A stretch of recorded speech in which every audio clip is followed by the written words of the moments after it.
Hello everyone, स्वागत है आपका आज के सेशन में और मैं हूं आपका नेट वाला भैया। हाँ जी, चलिए करते हैं आज की सेशन की शुरुआत। जी सर, सेशन शुरुआत करने से पहले कैसे हैं आप सब? बढ़िया, चकाचक, सब मस्त है? जी सर, सब मस्त है। और हम लोग जो है वो लास्ट क्लास में सेल्स ऑफ गुड्स एक्ट की पढ़ाई कर रहे थे, जिसमें हम इंट्रोडक्शन देखे थे। बेसिकली क्या होता है कॉन्ट्रैक्ट ऑफ सेल, सेल क्या होता है, एग्रीमेंट ऑफ सेल क्या होता है, नहीं ये सारी चीजें हम देख चुके हैं। कुछ कुछ डेफिनेशंस, कोड्स वगैरह का सारा डेफिनेशन हम लोग क्लियर कर चुके हैं। तो आज हम क्या करने वाले हैं सर? आज हम सेल्स ऑफ गुड्स एक्ट का सेकंड लेक्चर कंप्लीट करेंगे, जिसमें हम सीखेंगे कंडीशन और वारंटी। क्या सीखेंगे कि कंडीशन क्या होता है और वारंटी क्या होती है। चलिए ज्यादा लेट ना करते हैं, कहां चलते हैं क्लास में और शुरू करते हैं अपनी क्लास को। आइए, ये देखिएगा, सबसे पहले काम क्या, ये बेसिक चीज। आप इस एग्जाम को मैंने 5 बार क्वालिफाई किया है, प्लस ये सारे डिटेल्स आपके स्क्रीन पे दिख रहा है। सबसे इंपॉर्टेंट बात ये है कि नेट वाला भैया का टेलीग्राम चैनल ज्वाइन कर लेना, जहां मैं आपको सारे इंफॉर्मेशन, सारे नोट्स वहां पे डाल दिया करता हूं। उसके साथ अगर कोई दिक्कत हो रही है तो आप इस नंबर पे व्हाट्सएप भी कर सकते हैं। नहीं, इसके साथ साथ यूसी, अगर आप 2024 की तैयारी कर रहे हैं यूसी नेट जून की, तो आपको मेरे चैनल पे इतने सारे लेक्चर्स ऑलरेडी मिल जाएंगे जो प्रॉपर है। जैसे टीचिंग के 37 लेक्चर है तो वो उसमें पूरा टीचिंग कवर है। रिसर्च का 18 लेक्चर है तो उसमें पूरा 18 लेक्चर जो है रिसर्च का वो कवर है। तो आप तैयारी कर रहे हैं तो ये सारा लेक्चर्स आपके पास है, आप जाके इसको देख सकते हैं। और उसके साथ साथ अभी जो है वो लॉ हमारा चल रहा है, तो लॉ की भी तैयारी करते हैं। नहीं जी, तो हम क्या पढ़ने वाले हैं? हम पढ़ने वाले हैं कंडीशन एंड वारंटी। क्या पढ़ने वाले हैं जी? Condition and warranty. तो भैया कंडीशन क्या होता है? देखिए, अगर मैं बात करूं कंडीशन और वारंटी का, तो डेफिनेशन पे जाइएगा तो बड़ा टेक्निकल वर्ड लगेगा। मैं आपको थोड़ा सा डेफिनेशन दिखाऊं। देखो डेफिनेशन फिर मैं बताता हूं नॉर्मल तरीके से, टेंशन लेने वाली बात नहीं है। Section 12 two a condition is a stipulation essential to the main purpose of the contract and the breach of which gives rise to a right to the treat of the contract as repudiated। कुछ नहीं पढ़ा sir, कुछ दिमाग में ही नहीं घुसा, समझ में नहीं आया क्या होता है। मैं आपको बताऊं सर? बिल्कुल बताइए। चलिए, तो एक बात बताइए सर, आप कपड़े खरीदते हैं? बिल्कुल कपड़े खरीदते हैं। तो कपड़े जब खरीदने जाते हैं तो क्या आप अपने दुकानदार से कभी कभी डिमांड करते हैं किसी स्पेशल चीज की, है ना? किसी स्पेशल पर्टिकुलर पर्पस के लिए डिमांड करते हैं कि भैया क्या है, हमको ना कॉटन का कपड़ा चाहिए। किसका कपड़ा चाहिए? कॉटन का, सूती का कपड़ा चाहिए। सूती का कपड़ा ही हम पहनेंगे, उसके अलावा कुछ नहीं, मेरा पर्पस ही है ये, है ना, हमको सूती का कपड़ा पहनना है। ठीक, दुकानदार के पास जाते हैं, आप ये कहते हैं भैया सूती का हमको शर्ट दे दीजिए। अब आप सूती का शर्ट ले लेते हैं, आपने बता दिया दुकानदार को कि सूती का शर्ट ही चाहिए हमको, इसके अलावा कुछ भी नहीं चाहिए। अब दुकानदार आपको क्या करता है? आपको शर्ट देता है, बोलता है भैया सूती का है। लेकिन आप घर ले जाते हो, आप देखते हो कि भाई साहब जब जैसे शर्ट पहनते हो तुरंत कपड़ा क्या होता है? फट जाता है, बेकार हो जाता है, व्यर्थ हो जाता है, और पता चलता है कि ये सूती का कपड़ा नहीं है। तो इस टर्म में आप क्या करेंगे? इसी को कहता है क्या? कंडीशन। कि भैया आप जब कोई सामान खरीदने गए तो वहां पे आपने एक स्टिपुलेशन लगा दिया, एक डिमांड रखा दुकानदार के सामने कि भैया मेरा पर्पस जो है वो सूती कपड़ा है और इसी कपड़े का मुझे शर्ट चाहिए, सूती का शर्ट चाहिए। लेकिन आपको उसने दूसरा शर्ट दे दिया, तो उसके लिए क्या करना होगा सर? उसके लिए आप जाइए दुकानदार के पास, बोलिए मेरा पैसा वापस लो करो, और जो तुमने मेरा टाइम खपाया उसके लिए डैमेजेस भी दो। बात समझ में आई जी? तो कंडीशन इसीलिए कहा जाता है essential to the main purpose है कॉन्ट्रैक्ट का। जब आप कॉन्ट्रैक्ट कर रहे होंगे तो पर्पस उसका डिफाइन होना चाहिए कि भैया मेन पर्पस क्या है, और मेन पर्पस के लिए जरूरी है ना? एक और एग्जांपल लेते हैं। चलिए सर, इससे थोड़ा सा कंफ्यूजन रहा, एक और एग्जांपल लेते हैं। मान लीजिए आप क्या है, आप पहाड़ों में घूमने के शौकीन हैं। आप पहाड़ों में घूमने के शौकीन हैं, आप किसी 4 व्हीलर दुकान पे जाते हैं, आप महिंद्रा के बोलते हैं उसको, भैया मुझे एक ऐसी कार दे दो, मुझे जो पहाड़ों पर अच्छे तरीके से चल पड़े, पहाड़ों से गिर ना जाए, ऐसी कार दे दो। अब वो दुकानदार आपको देता है मारुति की ओमनी। आप पहाड़ पर ले जा रहे हो, थोड़ा सा स्टार्ट ही कर रहे हो, पहाड़ पे चढ़ी नहीं रही गाड़ी, पहाड़ पे गाड़ी चढ़ ही नहीं रहा है। अब पहाड़ पे गाड़ी नहीं चल रहा, आप क्या करोगे? चलाओगे गाड़ी? नहीं, आओगे तुरंत जाओगे दुकानदार, बोले भाई क्या दे दियो यार, चलो हटा इसको, ये गाड़ी रखो, इस नहीं चल रहा है, हमको ये जो तुम्हारा कार है बेकार है, मेरे लिए एकदम ठीक नहीं है। तो ये मेन पर्पस से बिल्कुल डिफरेंट है। तो उसके लिए क्या करोगे, वो तुमको कॉन्ट्रैक्ट कैंसिल भी करोगे और उसके साथ साथ डैमेजेस भी क्लेम करोगे कि तुमने मेरा टाइम 40 किया, इसके लिए हमको क्या भाई डैमेजेस दो और इसको रखो अपने पास, मेरा पैसा वापस कर दो। तो ये इसीलिए कहा गया कंडीशन क्या है, इसेंशियल है मेन पर्पस के लिए। जो डिमांड रख रहे हो आप, वो डिमांड क्या है, एसेंशियल है, और इसी एसेंशियल होने की वजह से कंडीशन में आप कैंसिल भी कर सकते हो कॉन्ट्रैक्ट को और उसके साथ साथ डैमेजेस भी क्लेम कर सकते हो। अब आ जाओ, ये कंडीशन की बात है, वारंटी पढ़ाते हैं, टेंशन नहीं लेने का। अब आज ये क्या बोल रहा है, थोड़ा इसको देख लेते हैं मीनिंग। कह रहा है condition is a stipulation, stipulation means to demand something, मतलब स्टिपुलेशन का क्या मतलब हुआ कि कुछ डिमांड करना है ना, उसको बोलते हैं। अब क्या देखो, कंडीशन इज स्टिपुलेशन, पहला which is essential to the main purpose of contract, जो हमने पर्पस बताया उसके लिए मेन क्या है, मेन पर्पस इसेंशियल है, जरूरी है वो कॉन्ट्रैक्ट के लिए पर्पस, तो उसको हम लोग क्या बोलेंगे sir, condition. And the breach of condition gives the aggrieved party a right to terminate the contract and reject the goods and recover the price, non fulfillment of the condition upsets the contract। तो ये बोल रहा भैया, एक तो condition क्या है, essential है, मेन पर्पस के लिए इसेंशियल है, ठीक है। दूसरा बोल रहा है कि अगर उसने कंडीशंस को फुलफिल नहीं किया, अगर आपने जो बोला था वो चीज नहीं दिया, तो आप क्या कर सकते हैं, आप उसको उसके कॉन्ट्रैक्ट को कैंसिल कर सकते हैं, रिजेक्ट कर सकते हैं गुड्स को, और अपने उसके लिए रिकवर कर सकते हैं प्राइस को, बहुत सारे डैमेजेस भी क्लेम कर सकते हैं। आओ एक एग्जांपल दिया हुआ इसमें भी, इसको भी देखते हैं क्या कह रहा है। A buyer told B car dealer, एक बायर था, कार डीलर को बोला that he wants to buy a car for the purpose of touring, tour करने के लिए उसको चाहिए क्या, कार चाहिए। डीलर को बोला, B suggested Maruti car, B क्या सजेस्ट कर दिया, Maruti car for the same purpose, tour करने के लिए मारुति कार दे दिया नालायक ने। तो after buying the car A realize that car is not suitable for the purpose, का ए को पता चला कि भैया ये मारुति कार है, ये टूरिंग के लिए सही नहीं है। Now here is the A right to return the car to B, A को राइट क्या है कि भैया बी को दे दे कार और वो रिसीव कर ले, जो भी अमाउंट था वो रिफंड उसको मिल जाए, ठीक है। तो ये इसको बोलेंगे क्या, कंडीशन। कंडीशन एसेंशियल है, इसीलिए कहा जाता है कि मेन पर्पस के लिए क्या है, इसेंशियल है। और भाई साहब जैसे ब्रीच ऑफ कंडीशन हुआ तो आप क्या करेंगे, आप गुड्स को घुमा देंगे, रिजेक्ट कर देंगे और अपना पैसा वापस लेके चले आएंगे, ठीक है। देखो आप एक्सप्लेनेशन दिया कि अब मेंशन एग्जांपल में कह रहा है, in this example there was a condition that the car should be suitable for touring purpose. तो कंडीशन क्या था कि हमारे टूर के लिए हमको कार चाहिए, लेकिन बायर बाद में रियलाइज क्या करता है कि this condition was not fulfilled, वो फुलफिल नहीं हुआ। तो भाई इसीलिए बायर के पास राइट है कि कॉन्ट्रैक्ट को क्या कर दे, टर्मिनेट कर दे और रिकवर कर ले टोटल अमाउंट जो भी सेलर को दिया गया है। ये बात समझ में आ गया जी सर। तो condition is what, essential to the main purpose, और अगर उसने ब्रीच ऑफ कंडीशन किया, उसको तोड़ा, प्रॉमिस को तोड़ा, तो भैया उसको कॉन्ट्रैक्ट कैंसिल भी करना पड़ेगा और डैमेजेस भी क्लेम कर सकता है। बात समझ में आया जी। अब टाइप ऑफ कंडीशंस, दो तरह की कंडीशंस होती हैं। कितने तरह के, दो तरह के। कौन सा, एक कंडीशन हुआ एक्सप्रेस कंडीशंस, एक क्या हुआ एक्सप्रेस कंडीशन। मतलब सर जब मैंने यानी कि बायर ने सेलर को बता दिया कि भैया मुझे इस पर्पस के लिए काम चाहिए, इस पर्पस के लिए गुड्स चाहिए, उसको बोलेंगे एक्सप्रेस कंडीशंस। कुछ कंडीशन ऐसे होते हैं जिसमें बताने की जरूरत नहीं होती है, जो खुद से ही डिसाइड होता है कि भैया ये चीज तो होगा ही, उसको बोलते हैं इंप्लाइड कंडीशंस। उसको क्या बोलते हैं, इंप्लाइड कंडीशंस। तो एक्सप्रेस कंडीशन जहां बताकर एक बायर सेलर को अपना पर्पस बता रहा है कि मुझे इस पर्पस के लिए सामान चाहिए, that is called express conditions. और इंप्लाइड कंडीशंस जहां पे पर्पस बता नहीं रहा है, वो इनबिल्ट है, वो इनकॉर्पोरेटेड है कि भैया ऑटोमेटिकली इनकॉर्पोरेटेड है कि भैया ये जो कंडीशन है वो आपको खुद ही मिल जाएगा। अब देखो एक्सप्रेस कंडीशंस तो नॉर्मली आप बता सकते हो, various implied conditions are mentioned below. देखो कौन कौन से कंडीशन जो है वो इंप्लाइड है, आपको बताने की जरूरत नहीं है, वो खुद से ही मान लिया जाएगा।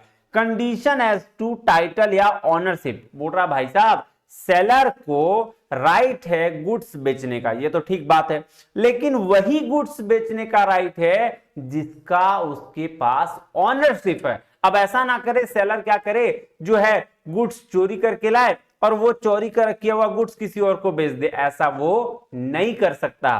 तो इसीलिए कंडीशन एज टू टाइटल या ऑनरशिप कहने का मतलब है कि भैया उसके पास खुद का ऑनर होना चाहिए, मतलब वो खुद मालिक होना चाहिए, तभी उस गुड्स को बेच सकता है। देखिए क्या कह रहा है, seller has the right to sell the goods when the seller has the title और ऑनरशिप ऑफ द गुड्स। जब उसके पास टाइटल हो या ऑनरशिप हो तभी वो गुड्स को बेच सकता है, अदरवाइज वो गुड्स को नहीं बेच सकता। कह रहा है if seller is selling the goods which are stolen that means seller has no right title or ownership of the goods। बोला जो गुड्स चोरी किया हुआ है उसका सेलर को कोई भी अधिकार नहीं है कि वो गुड्स को वो बेचे।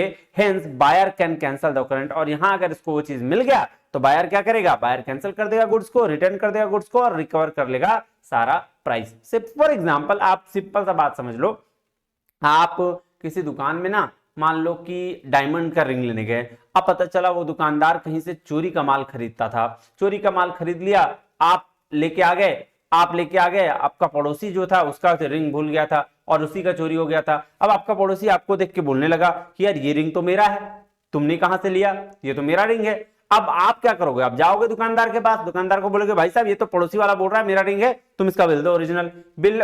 तब तो वो दुकानदार पीछे हट जाएगा और जब पीछे हट जाएगा तब क्या करोगे, आप उस कॉन्ट्रैक्ट को कैंसिल कर दोगे और बोलोगे तुम ये रखो, मेरा पैसा मुझे वापस करो। उसके बाद उन लोग का जो निपटना होगा उन लोग निपट लेगा।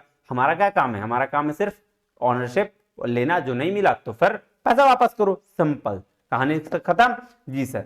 दूसरा condition as to sale by description. बोल रहा भाई साहब अगर सेलर ने सेल किया है गुड्स, ठीक है, देखो the implied condition is that if the seller is selling the goods by giving और stating the description to the buyer then the goods must be correspond with the description. बोल रहा भाई साहब अगर सेलर ने तुमको बोल दिया कि ये गुड्स है, ये मान लो तुम एक दुकान गए, वहां पे उसने बताया कि भैया ये बासमती राइस है, बहुत बढ़िया राइस है, कोई दिक्कत नहीं होगा, और तुम घर गए गुड्स लेने अपना, उन्होंने बोला ठीक है 10 किलो पैक कर दो। जब तुम पैक करके घर लेके गए पता चला उसमें निकला भोग, कोई और राइस है ना, तुम बोलोगे क्या, कुछ नहीं, जाओगे बोलोगे रिटर्न करो, पैसा वापस करो, सिंपल सी बात है। जो सेलर ने डिस्क्राइब किया और वो गुड्स तुम्हारे पास नहीं है तो भैया सीधा सीधी गुड्स को रिटर्न करो या पैसा वापस करो, सिंपल सी बात है। तीसरा condition as to sale by sample. अगर सेलर ने आपको सैंपल दिखा दिया, जैसे हम लोग दुकान जाते हैं ना, थोड़ा चावल रखा होता है, अगर आप गए होंगे किसी दुकान में, राशन वाले दुकान में, तो देखा छोटे छोटे कटोरे में बहुत सारे लोग क्या करते हैं, चावल रखते हैं, उसमें आप सैंपल देखते हो, कस्टमर सेलर वहां सैंपल दिखाता है और बोरी की बोरी पूरी फिर आप घर सामान ले आते हो। तो वही बात बोल रहा है कि अगर सेलर ने आपको सैंपल दिखा रखा है तो उसी सैंपल का गुड्स भी आपको डिलीवर भी किया जाना चाहिए। अगर उसने गुड्स दूसरा डिलीवर कर दिया तो आप कॉन्ट्रैक्ट कैंसिल भी कर सकते हो और सर उसके बिहाफ में डैमेजेस भी ले सकते हो, रिटर्न कर सकते हो, सिंपल सी बात है। Condition as to sale by sample as well description. अच्छा सैंपल भी दिखा दिया और बोल भी दिया, बता भी दिया कि बासमती चावल, देखो ये बासमती चावल है और यही बासमती चावल हम आपको देंगे, सैंपल भी दिखाया और डिस्क्राइब भी किया कि बासमती चावल देंगे, तो दोनों के कंडीशन में सेलर को वही चीज करना पड़ेगा। अगर वो नहीं किया तो रिटर्न कर सकते हैं गुड्स को, है ना, और फिर डैमेजेस क्लेम कर सकते हैं। अब आ जाओ कंडीशन एज टू क्वालिटी और फिटनेस। क्या कह रहा है, as a normal rule buyer is responsible to examine the goods and see whether it's suitable for him or not, but when buyer specifically informs the seller about the purpose and relies on the skills and judgment of the seller, so in this case seller is responsible to provide the quality product to the buyer. If seller cheats with the buyer then there will be a breach of implied condition as quality fitness। तो भैया सीधा सीधी बात समझो, एक मैं आपको example देके समझाता हूं।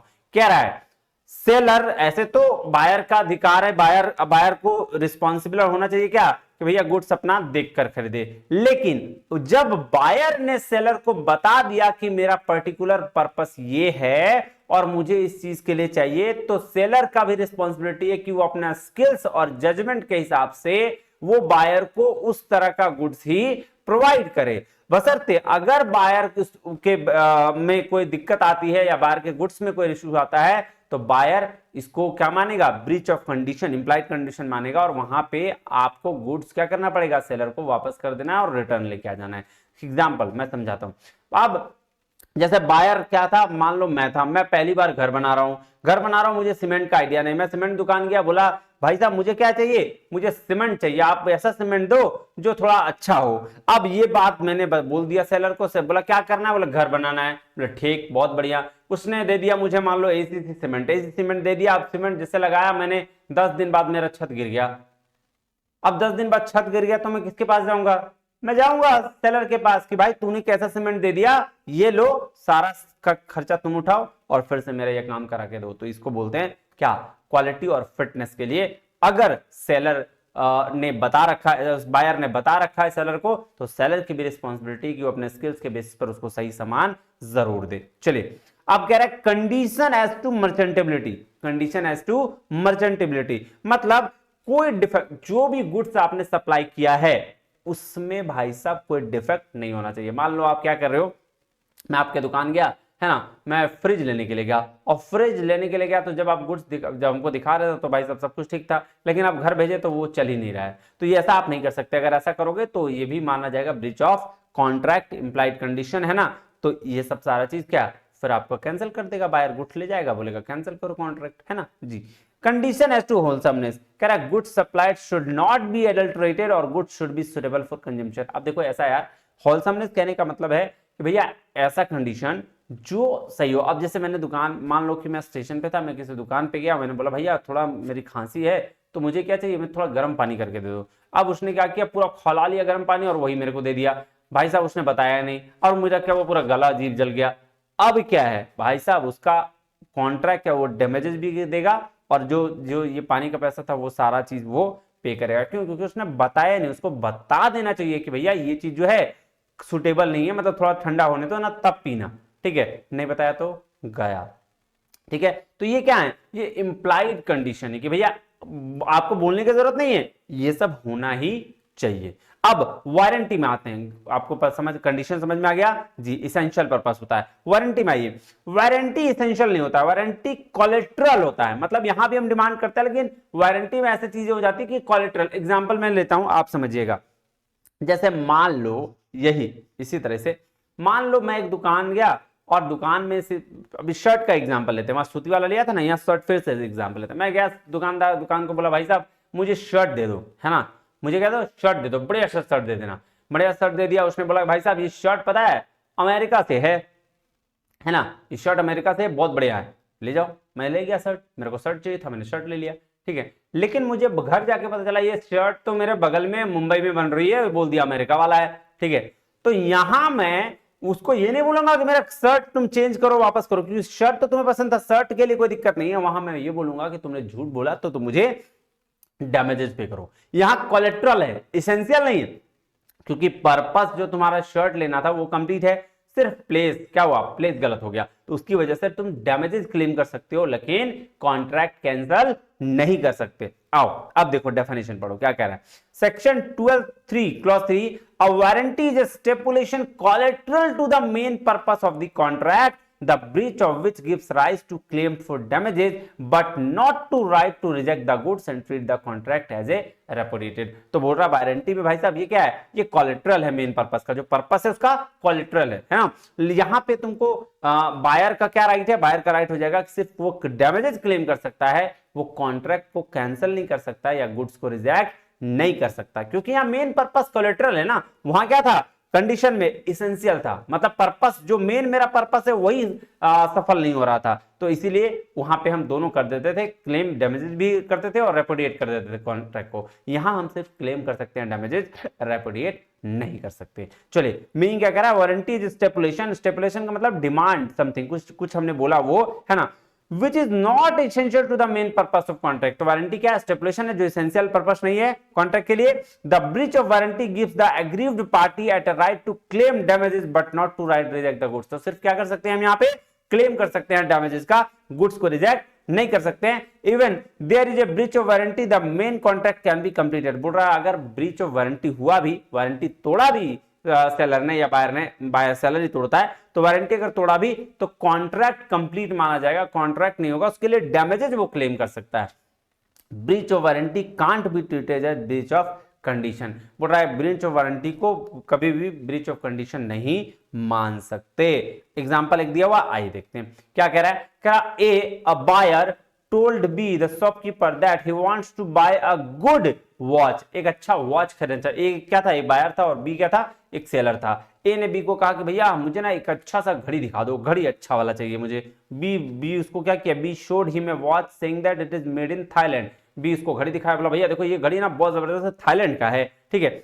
ए क्या कर लिया, A buy the watch and later on realise that it was made in China, और ए घड़ी खरीद लिया, उसको बाद में पता चला कि चाइनीज प्रोडक्ट है ना। तो क्या करेगा, नॉट थाईलैंड, थाईलैंड का नहीं है, ठीक है। तो कह रहा है there is a breach of warranty, यहां क्या हुआ, वारंटी हो गया, ब्रीच ऑफ वारंटी हो गया। देखो मेन पर्पस क्या था, घड़ी लेना, तो मेन पर्पस का इसेंशियल नहीं था, वो कोलेट्रल था, है ना, कि भैया कहां का था, थाईलैंड का था, हमको मिल गया चाइना वाला, है ना। तो इसके लिए वो क्या कर सकता है, डैमेजेस क्लेम कर सकता है, लेकिन घड़ी वापस नहीं कर सकता है, कॉन्ट्रैक्ट कैंसल नहीं कर सकता है, because stipulation made by the seller was not correct, वो सही नहीं था। In this example the main purpose was to buy a good watch by A, तो मेन पर्पस क्या था यहाँ कि भैया हमको एक अच्छा घड़ी चाहिए, and there was a warranty assurance by the shopkeeper to the buyer that what is watch made in Thailand and as you wanted a good watch, so you can buy the same, but the assurance proved to be wrong later. The watch was made in China,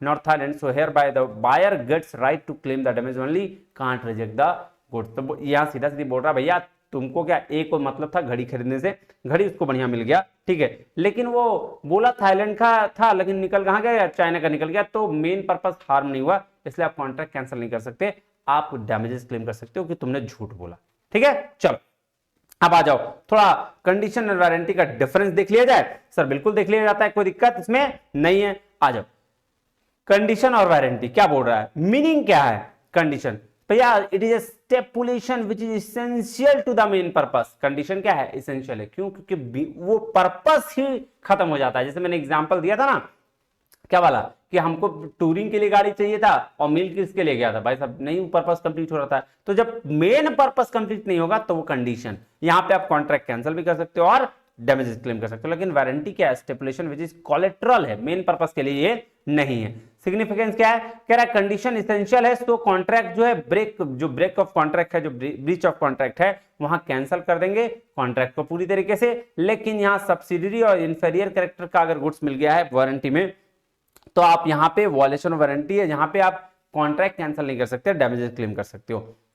देखिए transfer of ownership, अगर condition की बात करें तो ownership of goods can not be transferred without fulfilling the conditions. बोल रहा है बिना कंडीशन, जो कंडीशन बोला गया है अगर वो कंडीशन नहीं हुआ फुलफिल तो ऑनरशिप ट्रांसफर नहीं होगा। लेकिन ownership on goods can be transfer, बोल रहा है वारंटी में ऑनरशिप ट्रांसफर हो जाएगा buyer without fulfilling the warranty. बोला अगर वारंटी फुलफिल नहीं भी कर रहा है तो ट्रांसफर ऑनरशिप हो जाएगा। रेमेडी क्या मिलेगा भैया, ब्रीच ऑफ कॉन्ट्रैक्ट अगर हो गया, कहां, कंडीशन में ब्रीच ऑफ कॉन्ट्रैक्ट हुआ तो आप डैमेजेस भी क्लेम कर सकते हो, और भाई साहब पार्टी जो है वो कैंसिल कर सकता है कॉन्ट्रैक्ट को। लेकिन अगर वारंटी में है तो पार्टी वहां पे सिर्फ डैमेजेस क्लेम कर सकता है, कॉन्ट्रैक्ट कैंसिल नहीं कर सकता है। ट्रीटमेंट बोल रहा है ब्रीच ऑफ कंडीशन में भी treated as breach of warranty, breach of condition को ब्रीच ऑफ वारंटी ट्रीट कर सकते हैं, लेकिन breach of warranty can not be treated as breach of condition. ये वेरी वेरी इंपॉर्टेंट टर्म है, इससे पूछा जाता है सवाल, ये बात ध्यान में रखिएगा। और ये वाला essential to the main purpose और collateral to the main purpose, ये इससे सवाल पूछा गया है, ये दिसंबर लास्ट 2022 में पूछा गया था ये सवाल, ठीक है। अब इसके ऊपर जरूर देखिएगा। चलिए एक चीज और है, एक चीज क्या है, सेवेट एम्पेटर। देखिए अभी कंडीशन वारंटी पढ़ रहे थे, अब हम लोग पढ़ेंगे सेल्स ऑफ गुड्स में सेवेट एम्पेटर। सेवेट एम्पेटर का मतलब होता है कैवेट या सेवेट जो बोलिए, कैवेट एम्पेटर जिसका मतलब होता है लेट द बायर बीवेयर। देखो अभी तक क्या हो रहा था, अभी तक सेलर का दिक्कत आ रहा था, है ना, सेलर सारा काम कर रहा था, सेलर से रिलेटेड होता। अब यहां कह रहा है कि भैया मार्केट में गुड्स अवेलेबल है, सेलर पूरा डिस्प्ले पे लगा दिया है, ओपन मार्केट में अवेलेबल है, तो it is the duty of buyer कि भैया वो गुड्स को देख के ले, है ना, गुड्स को देख के लेगा, दिक्कत नहीं आएगी, ठीक है। तो इसीलिए यहां वर्ड यूज किया कैवेट एम्पेटर, मतलब let the buyer beware. और इसके भी एक्सेप्शन से हम पढ़ेंगे, टेंशन लेने की जरूरत नहीं है। आइए पहले इसको देखते हैं क्या कह रहा है। In case of sales of goods the doctrine caveat emptor means let the buyer beware When sellers display their goods in the open market, जब सेलर ने गुड्स को मार्केट में दिखा रखा है, डिस्प्ले को कर रखा है, तो it is for the buyers to make a proper selection और चॉइस ऑफ द गुड्स। तो ये बायर के लिए कि भैया कि आप सही तरीके सिलेक्शन कर लो या गुड्स का चॉइस कर लो। If the goods turn out to be defective, he cannot hold the seller liable। अगर गुड्स डिफेक्टिव निकल गया तो सेलर के उसके लिए लायबल नहीं है। The seller is in no way responsible for the bad selection of the buyer. बोल रहा सेलर बिल्कुल भी रिस्पॉन्सिबल नहीं है कि तुमने गलत जगह सामान खरीद लिया या गलत समझ जाके सामान चुन लिया। The seller is not bound to disclose the defects in the goods which is he selling. तो बोल रहा सेलर को कोई मतलब नहीं है, वो बताएगा नहीं कि गुड्स क्या है, खराब है या डिफेक्ट है वहां पे। अब क्या है, कह रहा है it is the duty of the buyer to satisfy himself before buying the goods that good will serve the purpose for which they are being bought. बोल रहा है देखो ये सेलर हमेशा नहीं बता देगा कि भाई गुड्स खराब है ना, तुमको बोल रहा ड्यूटी है बायर का कि भैया आप गुड्स चेक करिए, देखिए ये आपके पर्पस में फिल होगा कि नहीं होगा और उस हिसाब से आप गुड्स को खरीद लीजिए। हर समय सेलर नहीं है रिस्पॉन्सिबल। कह रहा है if goods turn out to be defective, अगर गुड्स मतलब खराब निकल गया and do not serve the purpose, और आपका पर्पस फुलफिल नहीं किया, और if it depends on the skill of judgment of the buyer cannot hold the seller responsible। बोल रहा भाई साहब अगर बायर ही सब कुछ देख के लिया है, बायर सब कुछ समझ के लिया, तो सेलर को वो रिस्पॉन्सिबल नहीं ठहरा सकता। ठीक है, कह रहा द रूल ऑफ सेवर emptor laid down in section 16। Section 16 में ये मेंशन है which state that the subject to the provision of this act of any other law for the time being force there is no implied warranty and condition as to the quality or fitness for any particular purpose of goods supplier under a contract of sale। तो बोल रहा है कि भैया section 16 में क्या कहता है कि अब एग्जांपल समझते हैं। कह रहा है A sold pigs to B, A ने बेच दिया किसको, पिग बी को बेच दिया। These pigs being infected cause typhoid to the other healthy pigs of the buyer. It was held that the seller was not bound to disclose that pigs were unhealthy, the rule of law being sever tempter। बोल रहा भाई साहब देखो यहाँ पे सीधा सीधी बात बोला भाई साहब। अब क्या ना कुछ लोग पिग को बेचते हैं, ठीक है, बिल्कुल सही बात है। तो कुछ लोग, अब ए ने बी से पिग खरीदा या ए ने बी को पिग बेचा, ठीक है। पिग जो था, ठीक है, वो क्या था, वो खराब था, है ना। पिग क्या था, खराब था, इन्फेक्टेड था। अब उसकी वजह से आने से भाई साहब सारे पिग को का जो था वो उसके तबियत खराब हो गया। अब सारे पिग का तबियत खराब हो गया। अब ए जो है सर बी जो है ए के पास गया, तुमने बताया क्यों नहीं तुम्हारा पिग खराब था। ये बोला caveat emptor let the buyer be aware, तुमको देखने का, तुमको देख के लेने का था, है ना।